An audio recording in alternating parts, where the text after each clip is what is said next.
Thank you. Good morning. Last day in No Trans. I come from Wednesday where we discuss the fact that in Europe we couple trains still with the screwing. So in order to put every wagon together, you screw them together. This is the reality of every day in Europe. I'm not joking. And we are introducing the digital automatic coupling. Okay? So when you talk about Hyperloop, it's really refreshing. It's something that is, and I think the idea of talking about a new transportation mode, and I think Kier and all the speakers previously have already spoken about it. We read all the article yesterday. I think everyone yesterday night spent the time to understand the article. And I think there were quite interesting words. Transportation dream starting 150 years ago. Aspiration. Issues about passenger versus good. And you said before, all the standard specification and so on and so on. Well, let me put positive and look at what we can do. So first of all, a couple of seconds to say what is Europe's Rail. Is a body of the European Union, so it's a type of agency, so it's the institution. And we are working on rail, fundamentally, addressing the shortcomings of rail. And why we are interested in Hyperloop, and our interest is going back to the beginning of the discussion together with the Commission. It's because we believe there is a lot of things we can learn from each other. This, I think, is the essential component of it. We are in front of a guided system. We are in front of a system that has a monodimensional to a certain extent. But what we can bring from the rail is the experience on the understanding the challenges of operating a public transport, operating a mass transportation system. But not only. We want to learn about new ideas about technology. We want to learn and share ideas about new materials. We want to understand how the performance and safety level have to change and how this performance regulation has to be defined. We have in front of us huge challenges, but it's normal. We are here exactly to address it. This is the entrepreneurship of the European Union.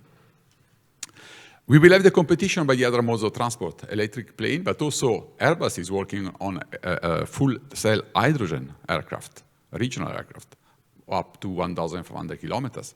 And many other in the world, they are doing the same. So we believe that Hyperloop is really an opportunity in front of us. And we would like that Europe maintain the global leadership in this respect. We are recognized for our knowledge about standards, safety level, certification. We want to be recognized for our entrepreneurship. We want to be recognized to bring in the world this new technology. I would like us to make it more concrete. You know that we have published our second call for proposal. The second call for proposal has 10 topics, and one topic for a couple of million euros, now it's also a couple of $1 million, is about Hyperloop. And it's an ambitious project, super ambitious. Because if you are interested to participate, you need to create a multiplier effect of 10 times. So we want a project that is funded for 2 million euros, but has a value of 23 million euros. Simple like this. And why we want to do this? Because most of the Hyperloop companies, promoters, they are in Europe and in the world, and most of them have offices or are established also in Europe, have already done a lot. They have progressed a lot. They have a lot of know-how that can bring inside this project. We don't want this project to be paper. We don't want this project to be something that is contributing to sell and market the idea. We want this project to bring and start to set the seeds for the future of Hyperloop in Europe. And we have defined two main objectives. The first is an industrial roadmap. We need to start to discuss, if we want to achieve this by the end of the decade, how we go from now to having Hyperloop in place. And some, I know that they are looking at me saying, end of the decade is too late. Fine, perfect, it's better. But this is really the objective. So the first is, which is the industrial roadmap? And I think at European Union level, we can put together, commingle all the resources to support this process. We need to have the business case. We need to show that it's professionally understood. All the points that you mentioned about interoperability, how we use a different infrastructure, dimension of tube, and something like this, I think there are plenty of engineers that will address it, but there are really issues. So in the industrial roadmap, we need to recognize all the challenges and start to look at which are the opportunities in front of us. So turn it in a positive opportunity. And the second is the most ambitious, is to pave the way. I'm not saying to have it, but at least to pave the way for a proof of concept at TRL 6. This meaning that we need to start to think about how to make it a reality. It will be a challenge. It will be maybe not full scale. There will be maybe still things to be addressed, but this is the direction that we want to take. So I think with this first investment that we do at European Union level, and I assure you, what is written in the article, I can hear from many people when I talk about these type of things in the membership, in the Parliament, European Parliament, with some member states representative, asking question why we invest, which is the objective, do you believe in it, and all the challenges that are there. But we really believe that with this activity, we move on.